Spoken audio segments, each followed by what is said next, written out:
नमस्कार विद्यार्थी मित्रांनो, तुम्हा सर्वांचे स्वागत आहे के के ॲग्रीज अकॅडमीच्या ऑनलाईन ट्रेनिंग प्लॅटफॉर्मवरती. आणि आता नुकत्याच म्हणजे उद्याला तुमचं जे ॲग्री इंजिनिअरिंग म्हणजे इंजिन 1-to-1 म्हणजे soil and water conservation engineering या विषयाचा थेरी एंड एक्झामिनेशन आहे. आणि त्या थेरी एंड एक्झामिनेशनला एक पॉईंट ऑफ व्ह्यू म्हणजे त्या गोष्टीला टार्गेट घेऊन आज आपण छोटंसं एक व्हिडिओ घेऊन आलो. शक्यतो हा व्हिडिओ आपण एकाच पार्टमध्ये संपवण्याचा प्रयत्न करू, पण नाहीच पॉसिबल, खूप लांब होत असेल तर आपण याला 2 पार्टमध्ये डिवाइड करू. एक 45 मिनिटाचे 2 व्हिडिओ आपण बनवण्याचा प्रयत्न करू. यामध्ये आज आपण बघणार आहोत नेमकं काय आणि कशासाठी आपण हे अर्जंटमध्ये एवढं व्हिडिओ घेऊन आलो तुमच्याकरिता. तर परीक्षेचा एक मागील 2-3-4 वर्षाचे पेपर्स आपण बघितलं तर आपल्या लक्षात येत असेल की 8 ते 12 मार्काकरिता तुमच्या इंजिन 1-to-1 या पेपरमध्ये तुम्हाला बरेचसे न्यूमरिकल्स हे बघायला भेटतात. मग हे न्यूमरिकल्स हे आपल्याला काय बोनस मार्क्स आहेत, म्हणजे फार काही आपल्याला खूप मोठा अभ्यास करून तिथे जायचं नाही आहे. वर्षानुवर्ष तीच न्यूमरिकल्स येतात, व्हॅल्यू मागे पुढे होत असते, फॉर्म्युला तुम्हाला लक्षात ठेवायचा आहे आणि अशा पद्धतीने तुम्हाला सगळं अभ्यास करून जायचं आहे. तर एक सिलेक्टेड काही 7-8 न्यूमरिकल्स आहेत पूर्ण सिलेबसमध्ये आपण बघायचं झालं तर त्या पद्धतीने आपल्याला एक 1 बाय 1 ते न्यूमरिकल्स आपण आज बघणार आहोत. तर खूप वेळ न घेता आपण आजचं जे सुरुवात करूया पहिल्या न्यूमरिकल्स पासून. तुमच्या पहिलं जे आहे तुमचं सुरुवात करूया. आजचं पहिलं जे टॉपिक आहे ते आहे तुमचं रन ऑफ वरचं. म्हणजे तुम्हाला इथे दिसतच असेल की numerical based on the run of estimation.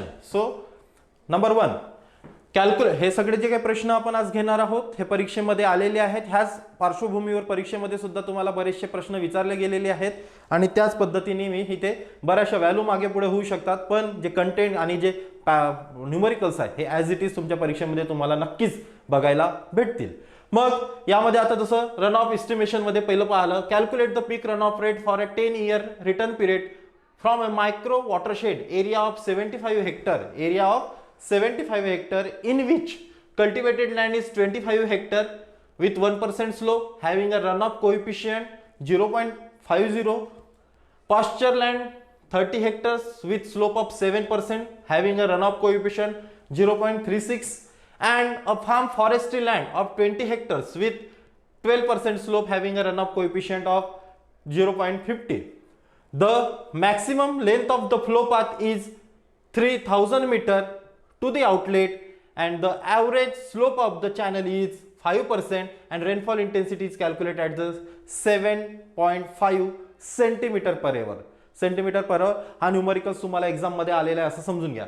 कोणताही न्यूमरिकल जर सॉल्व्ह करायचं असते तर सुरुवातीला त्याचं काय लिहून घ्यायचं तुम्ही, त्याचं लिहून घ्यायचं गिवन डेटा. त्याचं काय लिहून घ्यायचं, गिवन डेटा. ओके, तुम्ही काय लिहून घ्यायचं, गिवन डेटा लिहून घ्यायचं.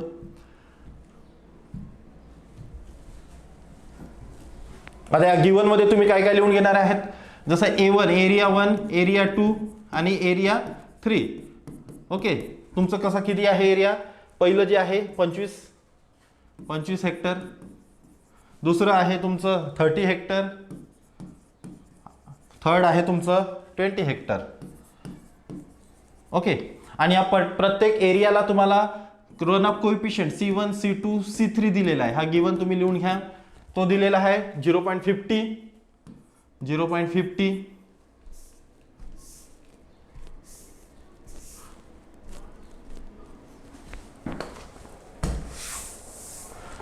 0.36 and 0.50.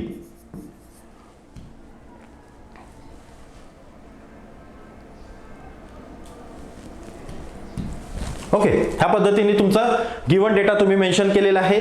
एरिया दिला आहे 3 पार्ट मध्ये, जो टोटल एरिया आहे तुमचा 75 hectare. It can divided into the 3 parts, 25 hectares, 30 hectares and 20 hectares. And run off coefficient for the given land, for the pasture land, for the farm land and for the forestry land. So it can given as the 0.50, 0.36 and 0.50. Okay, problem solve करायच्या अगोदर तुम्हाला most important माहित पाहिजे पीक run off rate कसं काढलं जाते. पीक run off rate calculate करण्यासाठी CIA upon 36 और 360 CIA, this is a I. Okay, CIA upon 360 but Wien that आपण 360 कधी यूज करतो, जेव्हा तुमची रेनफॉल इंटेन्सिटी मीन्स आय हा MM पर आवर मध्ये दिलेलं असेल, MM पर आवर मध्ये दिलेलं असेल, अशा वेळेस आपण काय करतोय 360 घेतोय. पण आपल्याला जे रेनफॉल इंटेन्सिटी आहे ओके हे कशामध्ये दिले आहे, सेंटीमीटर पर आवर. म्हणून आपण क्यू पीक म्हणजे पीक रन ऑफ रेटचा फॉर्म्युला कसा यूज करणार, CIA अपॉन 36, CIA अपॉन 36. मग आपल्याला 1 2 3 या 3 व्हॅल्यूज डिटरमाइन करायचे आहेत. म्हणजे आपल्याला सुरुवातीला काय कॅल्क्युलेट करावं लागेल, C म्हणजे तुमचं weighted run off coefficient, weighted run off coefficient. मग आता वेटेड रन ऑफ कोइफिशियंट तुम्हाला फाइंड आउट करायचं आहे. दिसत नसेल हा पेन तर मी चेंज करतो कलर, ज्यातनं तुम्हाला इझिली विजिबल झालं पाहिजे. Okay, now we change the colour. So C1A1 plus C2A2 plus C3/A3 divided by A असं करा, किंवा तुम्ही इंडिव्हिज्युअल प्रत्येकाच्या खाली A लिहिलं. ओके, हा इथून हा ब्रेक होईल, इथून हा प्रत्येकाच्या ठिकाणी ब्रेक होईल. तर तुम्हाला सरळ लिहून दाखवतोय. Okay, so we can write that C1A1 upon A plus C2A2 upon A plus C3A3 upon A. Okay, total A किती आहे आपल्याकडे, 75 हेक्टर. ओके, हे काय मनाने आणलं नाही, हे त्याचं ॲडिशन केलं तर तुम्हाला total area which is in hectare. आणि त्याच्यानंतर C1A1 C2A2 C3A3 तुम्ही यामध्ये पुटअप करा आणि we got the run off coefficient. पटपट कॅल्क्युलेशन करा. यामध्ये कधी व्हॅल्यूज पुटअप करायच्या झाल्या तर ओके आपण यामध्ये समोर जाऊन इथे बघू शकतो, तेच आहे फॉर्म्युला 75 हेक्टर. ओके, यामध्ये त्यानंतर दिस is 1.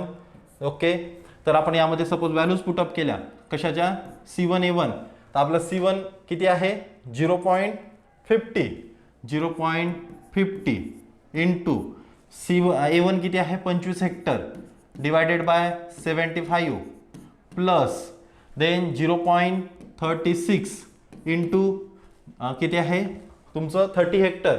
Okay, 30 hectare divided by 75 plus 0.50 into how much 20 hectares.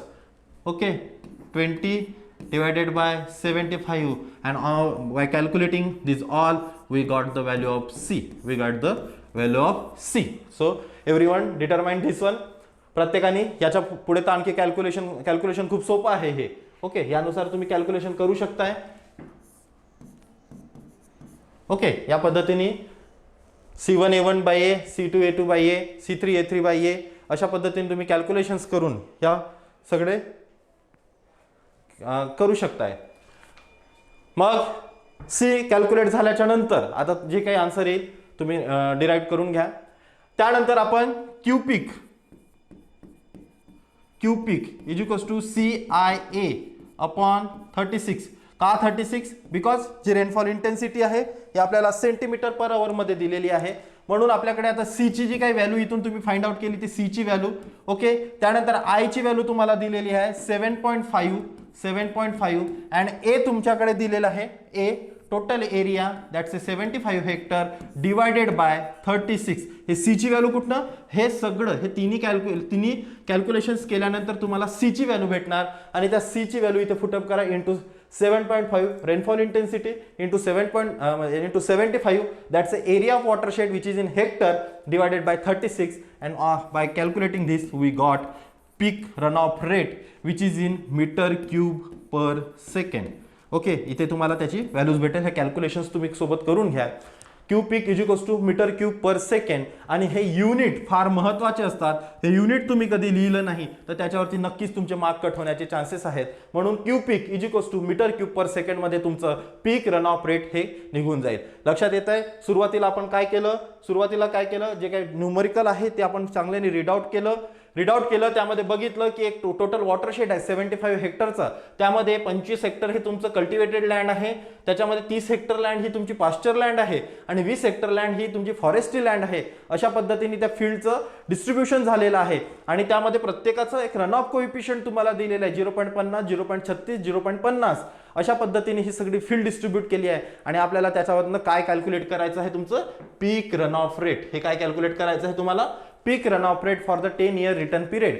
मग हे peak run off rate calculate करण्यासाठी सुरुवातीला आपल्याला weighted run off coefficient calculate करणे फार महत्त्वाचं आहे आणि हे सगळं कॅल्क्युलेट करायच्या आधी तुम्ही गिवन डेटा जोपर्यंत लिहून काढणार नाही तुम्हाला समजणार नाही, सोपं जाणार नाही. म्हणून हे गिवन डेटा लिहून घ्या आणि त्यानंतर वेटेड रन ऑफ कोएफिशियंट त्याचा काढून घ्या. C1A1/A हा कॅपिटल A आहे. ओके, म्हणजे तुमचा total area plus C2 into A2/A plus C3 into A3/A याच्यावरून तुम्ही weighted run off coefficient calculate करताय. या पद्धतीने तुम्ही C ची व्हॅल्यू डिटरमाइन करता, अशा व्हॅल्यूज पुटअप करायच्या.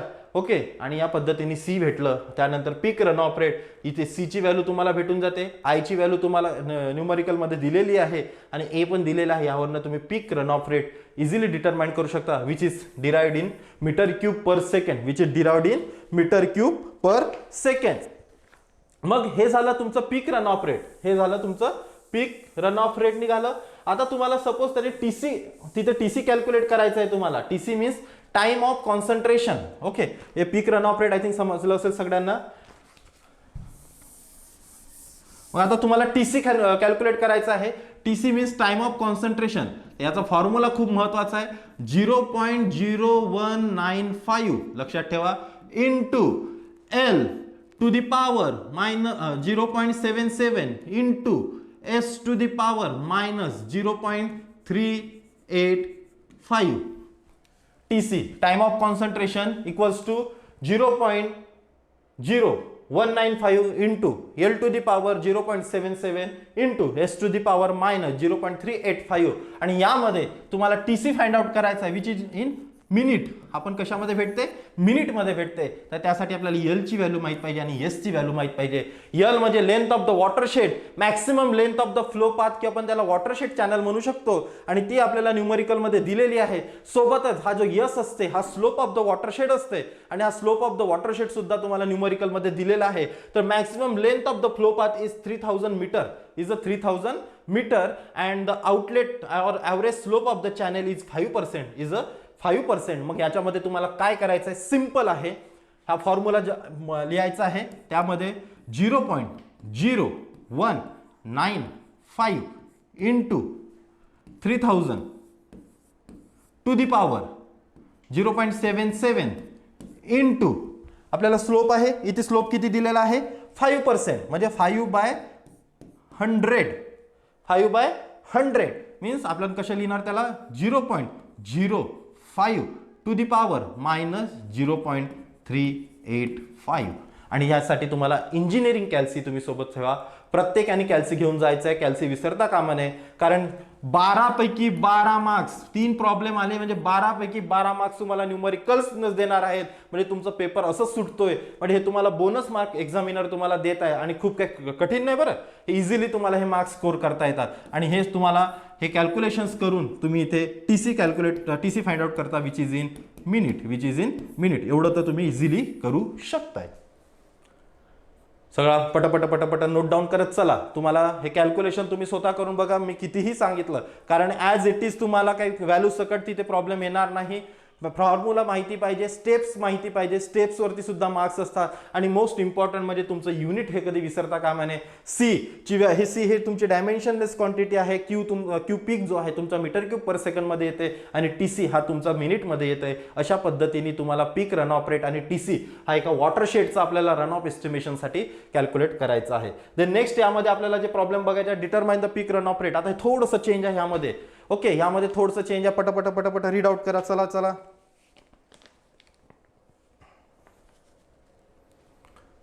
determine the peak runoff rate for the 35 years recurrence interval and the time of concentration from an area in a clay loam containing is 20 hectare of a cultivated land on 1% slope, 35 hectares of a pasture land, on 7% slope and 30 hectares of A Woodland on 12%.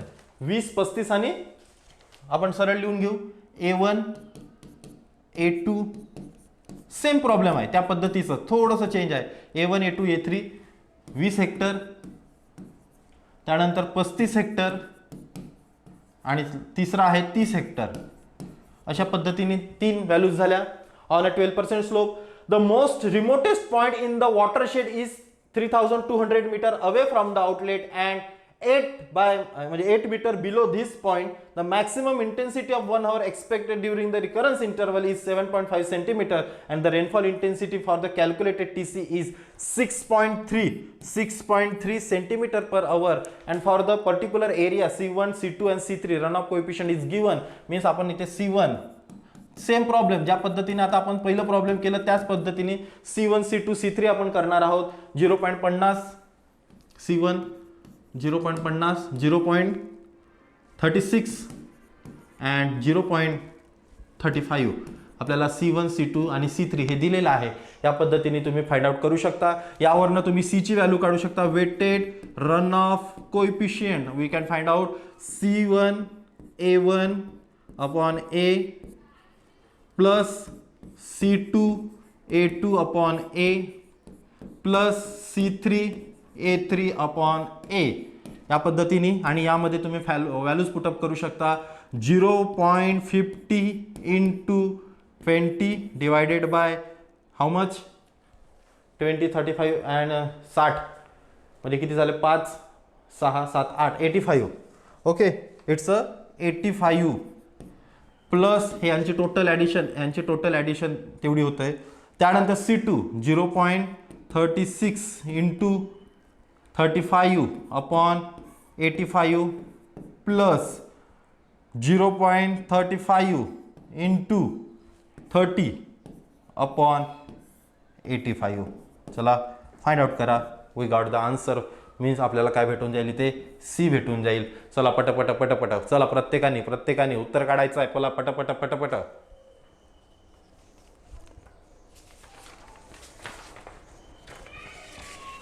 चला पटपट उत्तर काढायचे आहेत. मग किती येते उत्तर? So we got the answer. मी आता इथे कॅल्क्युलेशन तुम्हाला डायरेक्ट देतोय. 0.443 we got the value of C 0.443. हे तुम्ही करून बघा बरं. हे असं ॲज इट इज येणार नाही. महत्त्वाचं स्टेप्स महत्त्वाचे आहेत आणि तुम्हाला C ची व्हॅल्यू ही मिळालेली आहे. तुमच्याकडे जे TC आहे किंवा आपण काय म्हणतात I आहे इंटेन्सिटी आहे हे तुमचा सेंटीमीटर पर आवरमध्ये आहे. आता इथपर्यंत तर न्यूमरिकल हा सेम आहे. ओके, आता समोर आपण सेकंड स्लाइडवर येतोय. आपण इथे उर्वरित प्रॉब्लेम इथे सॉल्व्ह करू. आता आपलं काय निघालं? C निघालं होतं किती? 0.443. ओके, इतकं आलं. मग आता आपल्याला कॅल्क्युलेट काय करायचं आहे? क्यू पीक कॅल्क्युलेट करायचं आहे. म्हणजे CIA अपॉन 36. C किती आपल्याकडे? 0.443 into intensity 6.3 centimetre per hour and area which is in hectare which is 85 hectare upon 36. हे आपल्याला कॅल्क्युलेशन करा पटपट. चला सर्वांनी कॅल्क्युलेशन करायचं आहे आणि तुम्हाला याचा आन्सर भेटेल 6.589 मीटर क्यूब पर सेकंड. या पद्धतीने तुम्हाला याचं उत्तर भेटेल.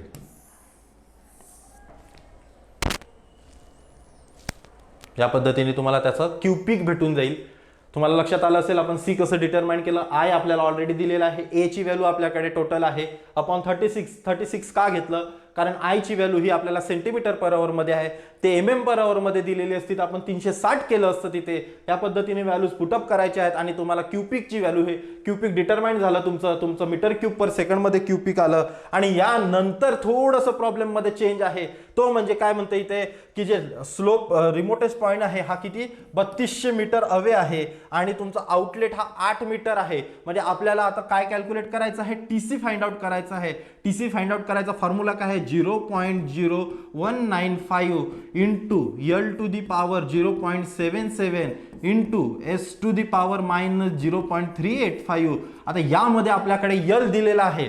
यल म्हणजे लेंथ दिलेली आहे त्या चॅनलची, पण आपल्याकडे स्लोप डायरेक्ट दिलेलं नाही आहे. म्हणजे आपल्याला यस फाइंड आउट करावं लागेल आणि यस फाइंड आउट करायसाठी h/l ह्या फॉर्म्युल्याने आपल्याला काय कॅल्क्युलेट करावं लागेल, तुमचं यस फाइंड आउट करायला. यच आपल्याकडे हाईट म्हणजे काय असते ते तुमचं जे काही इलिव्हेशन्स असतात, आउटलेट हा बिलो आहे, अबाऊ आहे और बिलो आहे फ्रॉम द आउटलेट. ओके, त्या पॉईंटचा किती वर आहे किंवा खाली आहे, तर आपल्याला इथे 8 मीटर दिलेला आहे आणि अपॉन लेंथ आपल्याकडे दिलेली आहे 3200 मीटर. याच्यावरून आपल्याला यस भेटून जाईल आणि यसची व्हॅल्यू तुमची किती येऊन जाते, हे 0.0025. ओके, तुम्हाला यसची व्हॅल्यूज भेटून गेली इथे. हे तुम्हाला एक्स्ट्रा इथे ऍड करावं लागलं. आधीचं जे आपण प्रॉब्लेम बघितलं होतं आधीचं, त्यामध्ये तुम्हाला यस हा डायरेक्ट 5% स्लोप दिलेलं होतं. आता आपण त्याला काय केलं होतं, 5 म्हणजे 5/100 असते ना, मग आपण त्याला 0.05 असं डायरेक्ट आपण त्या फॉर्म्युल्यामध्ये पुटअप केलं होतं. पण आपल्याला इथे स्लोप डायरेक्ट पर्सेंटमध्ये दिलेलं नाही आहे. आपल्याला सांगितलं आहे की जे आउटलेट आहे हा किती बिलो किंवा अबाव आहे, तो 8 मीटर बिलो आहे म्हणतं इथे. म्हणजे आपल्याला त्याच्यावरनं स्लोप कॅल्क्युलेट करावं लागेल. स्लोप कॅल्क्युलेट करण्यासाठी h/l म्हणजे इलिव्हेशन अपॉन लेंथ आपल्याला घ्यावं लागते 8/3200 आणि त्यावरनं तुम्हाला यसची व्हॅल्यू भेटली. आता ही यसची व्हॅल्यू तुम्ही इथे पुटअप करा. या पद्धतीने तुम्ही इथे जसं पुटअप केलंय, okay, 0.0195 into 3200 to the power 0.77 into 0.0025 to the power -0.385 अशा पद्धतीने तुम्हाला हा टीसी भेटून जाईल. आणि हा टीसीची व्हॅल्यू आन्सर किती येतोय, तर तो येतोय 97.8 मिनिट. 97.8 मिनिट हा तुमचा टीसी झाला. आणि अशा पद्धतीने तुम्हाला आउट ऑफ आउट म्हणजे 4 पैकी 4 गुण ह्या न्यूमरिकल्सला भेटू शकतात. काही चेंज नाही आहे. सिंपल शेवटची जे काही स्लोपचं चेंजेस आहे, अदरवाईज ह्या प्रॉब्लेममध्ये सारखंच आहे. दोन्ही प्रॉब्लेम हे सारखेच आहेत आणि तुम्ही इझिली ते अटेम्प्ट करू शकता. या पद्धतीने हे दोन्ही प्रॉब्लेम आपल्याला बघायचे आहेत. तुम्हाला एकदा ओव्हरलुक करून घ्यायचं असेल आपण काय केलं, तर मागची स्लाइड मी तुम्हाला लावून देतोय, हे बघून घ्या काय केलं बा. त्या व्हिडिओ तुम्ही थोडंसं रिवाइज करून बघू शकताय आणि आता ही बघून घ्या. ओके, आता नेक्स्ट त्याच्यावरती जाऊ. हे तर फार सोपं आहे. हे तर फार सोपं म्हणजे फारच सोपं आहे. हे तुम्ही इझिली सॉल्व्ह करू शकता. त्याच्यामध्ये तुम्हाला calculate the time of concentration of a watershed in which the length of watershed is 700 metre. Okay, 700 metre and most remotest point in 9 metre above the outlet point. याच्यामध्ये तुम्हाला फक्त काय काढायचं आहे, आपल्याला काय डिटरमाइन करायचं आहे हे सुद्धा तुम्हाला पहिले समजून घेणे आहे. यामध्ये तुम्हाला फक्त आणि फक्त काय कॅल्क्युलेट करायचं आहे, टीसी कॅल्क्युलेट करायचं आहे. 0.0195 into L to the power 0.77. पाठ करून घ्या हे फॉर्म्युला, हे विसरता कामा नये. 0.385 हे फॉर्म्युला तुम्हाला पाठ करून घ्यायचा आहे. आता यामध्ये तुम्हाला यस फाइंड आउट करायसाठी यस इक्वल्स टू h/l आणि त्यामध्ये तुमचं किती आहे 9/700. ओके, या पद्धतीने तुम्हाला ते फाइंड आउट करायचं किती असते मी बघतोय. म्हणजे याचा अर्थ असा नाही की उत्तर मी तुम्हाला पाठ करून आणले. हे आता कॅल्क्युलेशनमध्ये वेळ न घालवता आपण फक्त पटापट जेवढे न्यूमरिकल्स आणि स्टेप्स आहेत हे समजून घेणे फार गरजेचं आहे. येसची व्हॅल्यू तुम्हाला भेटलेली आहे. ही येसची व्हॅल्यू तुम्ही इथे पुटअप करा आणि तुमचं टीसी फाइंड आउट करून घ्या. एल तर तुमच्याकडे आहेच. एल किती आहे 700. यस तुमच्याकडे आला 0.012 आणि हेच पॉवरमध्ये व्हॅल्यूज आणि हे सगळं. तर तुम्हाला तुमचं टीसी किती येऊन जात आहे, तो येते 16.57 मिनिट. 16.57 मिनिट हे तुम्हाला टीसी त्यामध्ये भेटून जाते. अशा पद्धतीचे न्यूमरिकल्स रन ऑफ इस्टिमेशनवरती तुम्हाला नक्कीच एक्झाममध्ये बघायला भेटतील. या 3 टाईपचे प्रश्न येतात बरं. हे 3च टाईपचे प्रश्न तुम्हाला एक्झाममध्ये बघायला भेटतील. आणखी एक परत एक आहे, तोही सोपा आहे. यानंतर एक जो आहे हा एक जो आहे, आता यामध्ये तुम्हाला थोडंसं कन्फ्युजिंग वाटतं. Determine the peak run off rate for the 10 year return period to design a gully control structure. Essential data is as follows. आपल्याला खाली काय दिलेलं आहे ते बघून घ्या, घाबरून जाता कामा नये. तुम्हाला काय दिलेलं आहे तिथे रन ऑफ कोएफिशियंट दिलेला आहे, रेनफॉल इंटेन्सिटी दिलेला आहे आणि एरिया दिलेला आहे. म्हणजे तुम्हाला कॅल्क्युलेट काय करायचं आहे, क्यू पीक कॅल्क्युलेट करायचं आहे. क्यू पीक म्हणजे peak run off rate find out करायचं आहे. CIA upon 36. Why 36? Because intensity is given in centimeter per hour. Okay, तुमच्याकडे C दिलेला आहे, C दिलेला आहे, I दिलेली आहे, I आहे, एरिया आहे, एरिया आहे. मग हे फाइंड आउट नाही करू शकत तुम्ही. इझिली फाइंड आउट करू शकता. That's a metre cube per second, that's a metre cube per second. अशामध्ये तुम्ही इझिली हे सुद्धा न्यूमरिकल्स याला घाबरून जाता कामा नये. हां, तुम्हाला कधीतरी यामध्ये एक चेंज असं करू शकतोय की ही जी इंटेन्सिटी आहे, ही इंटेन्सिटी फाइंड आउट करण्यासाठी या न्यूमरिकलमध्येच एक दुसरं फॉर्म्युला देईल. ओके, ह्या इंटेन्सिटी जी आय आहे पण तेवढं चेंज करणार नाही एक्झामिनर, पण दिलंही तर ह्या इंटेन्सिटी फाइंड आउट करण्यासाठी डायरेक्ट न देता तिथे एक आयचा एक फॉर्म्युला देईल. त्यामध्ये सिम्पली फक्त व्हॅल्यूज पुटअप करायचे आहेत आणि आयची व्हॅल्यू तुम्हाला डिटरमाइन करावं लागेल आणि मग ती आयची व्हॅल्यू तुम्हाला ह्या प्रॉब्लेम फॉर्म्युल्यामध्ये पुटअप करून तुम्ही पीक रन ऑफ रेट हे फाइंड आउट करू शकता. आणि अशा पद्धतीने हे प्रॉब्लेम्स तुम्ही मिनिटात त्यांना सॉल्व्ह करू शकता. मला सांगा, हे 3 प्रॉब्लेम्स की ह्याच्यातला एक कोणतंही आला तो तुम्हाला सॉल्व्ह करायला 5 मिनिटाच्या वर लागणार नाही. कॅल्सी सोबत असू द्या आणि हे स्टेप्स तुम्ही विसरता कामा नये. टीसीचा फॉर्म्युला लक्षात नाही राहत विद्यार्थ्यांच्या, तर तुम्ही त्याला एकदा, दोनदा, तीनदा तुमच्या पद्धतीने लिहून बघा आणि त्याला जसं तुम्हाला लक्षात ठेवता येईल तसं घ्या. म्हणजे ते समजायला आणि खूप सोपं आहे आणि तुम्हाला पूर्ण मार्क्स देऊन जाईल. आता त्यानंतर नेक्स्ट आपल्याला बघायचं आहे, सगळ्यांनी लक्ष द्या. युनिव्हर्सल सॉइल लॉस इक्वेशनवरचा हा प्रॉब्लेम बऱ्याचदा तुम्हाला एक्झाममध्ये बघायला भेटते. न्यूमरिकल केअरफुली रीड आउट करा. शेवटी तुम्हाला एक्झामिनर एक एक्स्ट्रा कंडिशन देऊन विचारतो की बा असं केलं तर काय चेंजेस होतील, असं केलं तर काय चेंजेस होतील, तर ते आपल्याला समजून घ्यायचे आहेत. आता बघा काय म्हणते, calculate the annual soil loss, calculate the annual soil loss from a given field subjected to a soil erosion problem for the following information. Rainfall erosivity index. आता मला सांगा, युएसएलईचा फॉर्म्युला, युएसएलईचा प्रॉब्लेम तुम्हाला कधी सॉल्व्ह करायचा आहे म्हणजे तुम्हाला युएसएलईचा फॉर्म्युला माहित पाहिजे. म्हणजे आपल्याला ते लिहून घ्यावं लागेल. A equals to R K L S C P. आलं? R K L S C P. एवढं 6 पॅरामीटर्स तुम्हाला लक्षात ठेवायचे आहेत.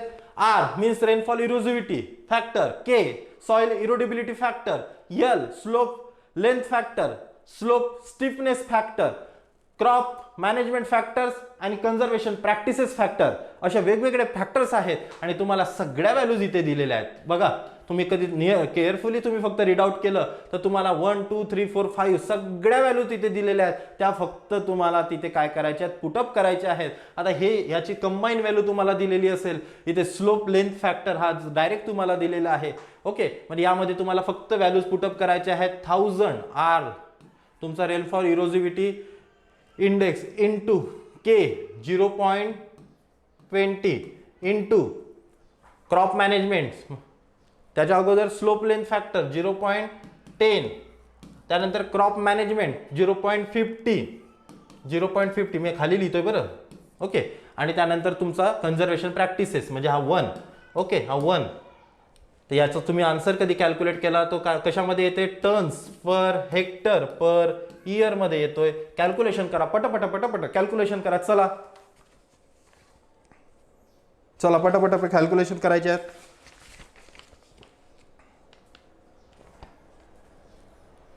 Thousand 0.20 0.10 0.50 and 1.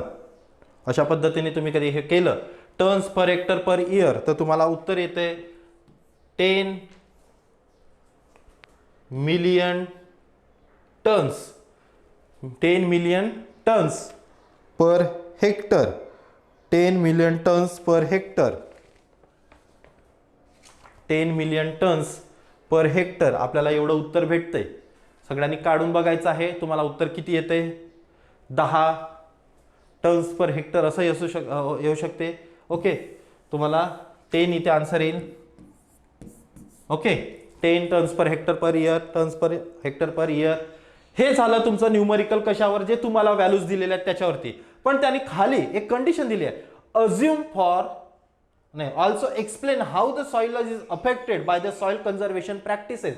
म्हणजे आपण कधी हा पी फॅक्टर जो आहे हा आपण पी फॅक्टर कधी थोडंसं म्हणजे कन्झर्वेशन प्रॅक्टिसेस लावल्या, अज्युम अडॉप्ट केल्या तिथे, तर अज्युम कन्झर्वेशन प्रॅक्टिसेस फॅक्टर म्हणजे जो आपण किती घेतलं होतं, P1 घेतलं होतं, तो आपल्याला किती घ्या म्हणते, तो 0.5 घ्या म्हणते, म्हणजे एक कमी करा म्हणतोय. आणि अशा पद्धतीने कधी आपण घेतोय तर तो कितीने आपला सॉइल लॉस कमी होतोय. मग आपल्याला परत एकदा 1000 0.20 0.10 इंटू 0.50 इंटू 0.5 अशा पद्धतीने तुम्हाला हा ये पूर्ण फाइंड आउट करायचं आहे आणि यावरनं तुमच्या लक्षात येईल की आता आपण जे फाइंड आउट केलं त्यामध्ये तुम्हाला 5 tonnes per hectare per year एवढं, म्हणजे जवळजवळ आपण जे सॉइल कन्झर्वेशन प्रॅक्टिसेस फॅक्टर म्हणजे हा काय तुम्हाला सांगतं, ह्यामध्ये तुम्हाला लक्षात येत असेल की जेव्हा सॉइल कन्झर्वेशन प्रॅक्टिसेस आपण नव्हतं घेतलं आणि त्याचं एक आपण काय घेतलं होतं, फॅक्टर 1 घेतलं होतं, तर तेव्हा 10 टन्स आपला तिथे लॉस होतं. पण आता जेव्हा आपण ते सॉइल कन्झर्वेशन प्रॅक्टिसेस तिथे अडॉप्ट केल्या तर आपला सॉइल लॉस जो आहे तो कमी झालेला आहे आणि तो डायरेक्ट 50% कमी झालेला आहे असं समजू शकतो आपण. अर्धच झालं 10 पेक्षा. आणि अशा पद्धतीने हे आपल्याला कंडिशन तिथे चेक करायचं असते. मग त्यासाठी तुम्हाला इथे हा प्रॉब्लेम इथे एवढं इथपर्यंत सॉल्व्ह केले की याच्या खाली थोडंसं लिहून घ्यायचं आहे. ते म्हणजे from the experimental point of view when we adopt the soil conservation practices, so we will assume the soil conservation practice factor as a 0.5 असं तुम्ही इथे लिहून घ्या आणि त्यानंतर हे प्रॉब्लेम सॉल्व्ह करा. तुमचा आन्सर हे एक्झॅक्ट बरोबर आहे. म्हणजे तुम्ही तिथे सांगा की आपण नंतर कोणती कंडिशन घेतलेली आहे ते फक्त थोडंसं वर्ड्समध्ये तिथे लिहून घ्या आणि कन्झर्वेशन प्रॅक्टिसेस फॅक्टर किती घेतलंय ते सांगा आणि त्या पद्धतीने तुम्ही कधी काढलं तर हे नक्कीच तुमचं उत्तर बरोबर येणार आहे. आय थिंक हे सगळ्यांना क्लिअर झालं असेल. खूप सोपं म्हणजे खूपच सोपं हे प्रॉब्लेम आहे. हे घ्या, चला बघा, पटकन बघा. A field is cultivated on a contour growing maize crop. The other details regarding the USLE as a factor RKLSCP सगळ्या दिलेल्या आहे. मग आपल्याला करायचं काय आहे फक्त, आणि काय म्हणते, compute the value of soil loss. Also make a comment on a soil loss when the same field is kept under the continuous posture with 90%. म्हणजे आपल्याला C ची व्हॅल्यू त्यांनी चेंज करायला सांगितले आहे. C ची व्हॅल्यू आपल्याला आधी किती दिली, 0.50 दिलेली आहे आणि नंतर आपल्याला 0.003 एवढी घ्या म्हणतोय. मग आपल्याला ह्याच्यामध्ये चेंज काय येईल तर आपल्याला आपली सुरुवात काय करायची आहे, A इक्वल्स टू तुमचं जे फॉर्म्युला आहे RKLSCP हे फॉर्म्युला तुम्हाला पुटअप करायचा आहे. ओके, यामध्ये तुम्हाला सगळ्या व्हॅल्यूज टाकायच्या आहेत. 175 ओके इंटू K 0.40 इंटू खाली लिहितोय बरं इथे LS किती आहे 0.70, त्यानंतर इंटू 0.55 आणि देन 0.50. अशा पद्धतीने तुम्ही इथे A फाइंड आउट करा किती येते बघा. चला किती येते सांगा मला पटकन.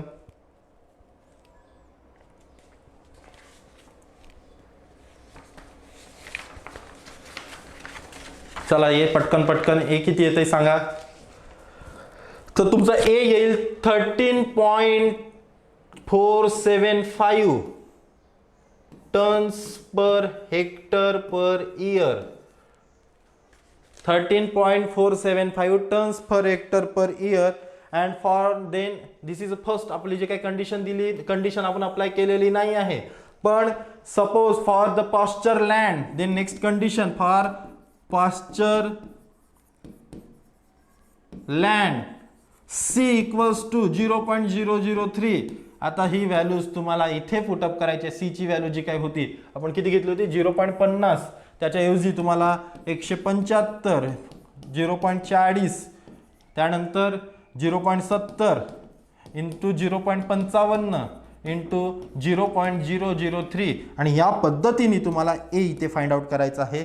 या पद्धतीने A तुम्हाला फाइंड आउट करायचं आहे. बघा किती येते उत्तर, किती येतंय, किती येतंय. तर त्याचं उत्तर तुम्हाला येईल 0.08 टन्स पर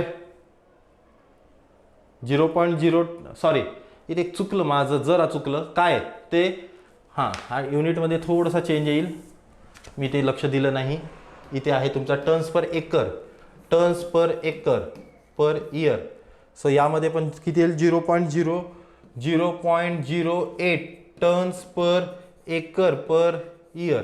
ओके, एकर असं लिहित नाही, एकर त्याला बरोबर लिहून घ्या. आणि 0.08 tons per acre per year अशा पद्धतीने हे आपण न्यूमरिकल्स आपण अटेम्प्ट करू शकताय, इझिली अटेम्प्ट करू शकताय. तुम्ही बघून घ्या एकदा की काय विचारलेलं आहे आणि एवढं सोपं, म्हणजे तुम्हाला फुकटचे 4 मार्क्स म्हणावं लागलं तरी काही दोमत नाही. आणि अशा पद्धतीने तुम्ही हे 4 मार्क्स कंझ्युम करू शकताय. तर सर्वांना हे मार्क्स घ्यायचेच आहेत. अशा पद्धतीने तुम्हाला हे सगळे न्यूमरिकल्स अटेम्प्ट करायचे आहेत आणि हे न्यूमरिकल्स तुम्ही अटेम्प्ट करत चला. नेक्स्ट पार्ट आपण तुमच्यासाठी घेऊन येऊ. म्हणजे खूप लॉंग होतं कामा नये, अर्ध्या तासाची आपण म्हटलं ना तुम्हाला, एक शॉर्टमध्ये आपण हे सगळे न्यूमरिकल्स घेऊ आणि या पद्धतीने आपण इथेच थांबू आणि नेक्स्ट व्हिडिओ तुमच्यासाठी लगेच घेऊन येऊ. ओके, धन्यवाद.